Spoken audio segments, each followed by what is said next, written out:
Assalamualaikum warahmatullahi wabarakatuh. Waalaikumsalam warahmatullahi wabarakatuh. Di sini kakak akan menjelaskan tentang ekosistem. Terlebih dahulu kakak ingin memperkenalkan diri dulu. Nama Dina Malena Rahab, Prodi PGSD, semester 3. MPM 20140151. Dosen pengampu yaitu Ibu Sartika Rati Asmara Nasution SPD. Baiklah, kita akan memulai pelajaran kita.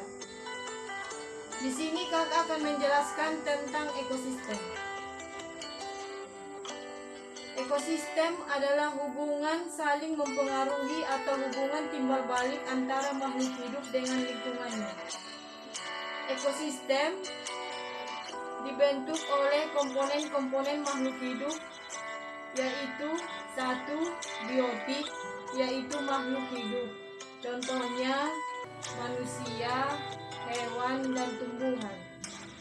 Kedua yaitu abiotik, yaitu semua faktor penyusun ekosistem yang merupakan benda-benda tidak hidup atau mati. Contoh abiotik yaitu seperti air, cahaya, lampu, matahari, suhu, oksigen, tanah, dan lain sebagainya.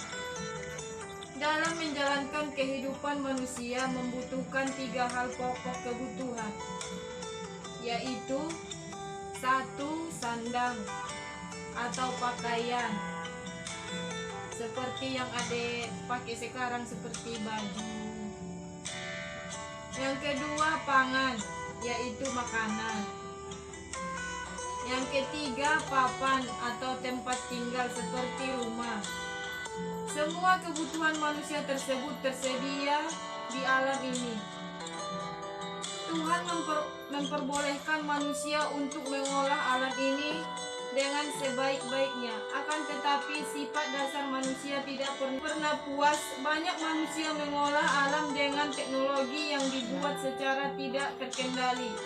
Manusia sering tidak memikirkan dampak keseimbangan lingkungan dan apa yang terjadi di masa depan. Dan berikut ini adalah beberapa aktivitas manusia yang dapat mengubah keseimbangan lingkungan. Contoh, penebangan hutan dan pemburuan liar, padahal hutan merupakan paru-paru dunia. Hutan adalah tempat atau resapan serta cadangan air bagi makhluk hidup di bumi ini. Selain itu, hutan merupakan tempat tinggal dan tempat berlindung sebagian besar makhluk hidup. Jika pohon-pohon di hutan ditebang untuk industri dan pembukaan lahan pertanian secara liar dan berlebihan, akan mempengaruhi terhadap kehidupan yang ada sebelumnya.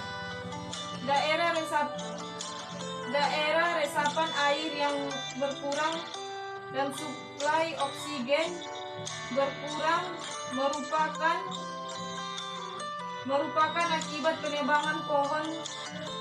Selain itu, hewan yang di dalam hutan akan kehilangan tempat tinggal dan sumber makanan, apalagi dengan perburuan liar dan hewan-hewan, maka akan merusak lingkungan tersebut.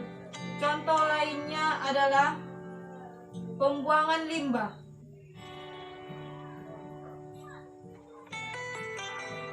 Pembuangan limbah dan sampah. Sebagian besar aktivitas yang dilakukan manusia pasti menghasilkan sampah dan limbah.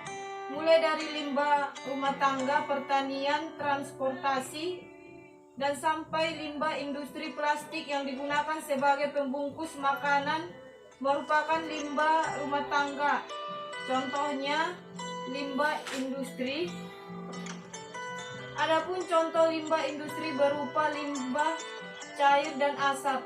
Jika pengolahan sampah tidak dilakukan dengan benar, yang terjadi adalah kerusakan lingkungan.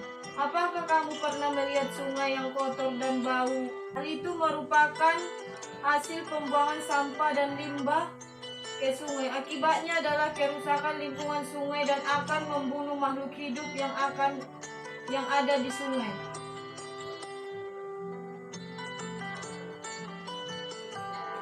cukup sekian yang dapat kakak sampaikan dari pengertian ekosistem. Kakak harap kalian dapat memahaminya dengan baik dan benar. Wassalamualaikum warahmatullahi wabarakatuh. Waalaikumsalam warahmatullahi